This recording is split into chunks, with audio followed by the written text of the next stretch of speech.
Majira ya saa 1:55 ambapo tunaweza tukasema kwamba ni saa 2 kasoro za jioni, ambapo mwili wa mpendwa wetu aliyekuwa mbunge wa jimbo la Peramiho mkoani Ruvuma, marehemu Mheshimiwa Jenista Mhagama, umewasili hapa nyumbani kwake Itega jijini Dodoma.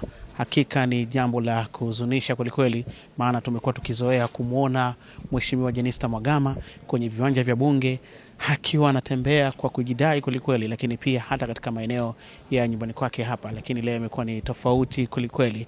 Hakika ni jambo la kuhuzunisha na vilio vimetawala katika eneo hili, na ndivyo ilivyokuwa. Sisi tumekaa hapa kwa ajili ya kufuatilia kwa ukubwa zaidi, na tumeweza mwisho wa siku kufahamu na kuona mwili wa Jenista Mhagama ukiwasili hapa nyumbani kwake. Sasa kesho pia kuna ratiba nyingine ambapo mwili wake utapelekwa katika kanisa la parokia ya Kiwanja cha Ndege hapa jijini Dodoma, na itafanyika ibada pale, na kisha tena mwili utarejea hapa nyumbani kwa mujibu wa ratiba ambayo tumeweza kuelezwa. Na siku ya Jumapili basi mwili huo utasafirishwa moja kwa moja mkoani Ruvuma kwa ajili ya kufanya shughuli za maziko ama kumpumzisha mpendwa wetu Mheshimiwa Jenista Mhagama. Bwana ametoa, jina lake limidiwe. Mimi ni askari wa On Air Carlos Ngonya, na hii ni video fupi ikionyesha mama yetu mpendwa, mwili wake ukiletwa hapa katika nyumba yake hapa Itega jijini Dodoma.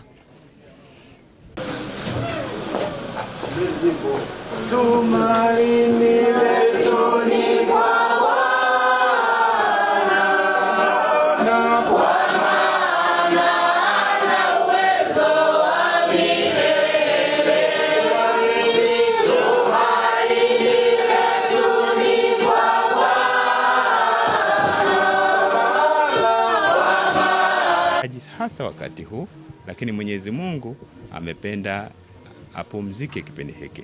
Kwa hiyo niseme tu kwamba sisi hasa tuliowahi kufanya kazi naye tumeumia vya kutosha, tumeumia sana. Kwa hiyo lakini Mungu ndiye anapanga maisha ya mwanadamu yaweje. Lakini ni pole kwa Watanzania kwa kupotelewa na mtu mahiri, mtu aliyekuwa na weledi mkubwa na kiongozi aliyekuwa na ubobevu na ustamilivu mkubwa.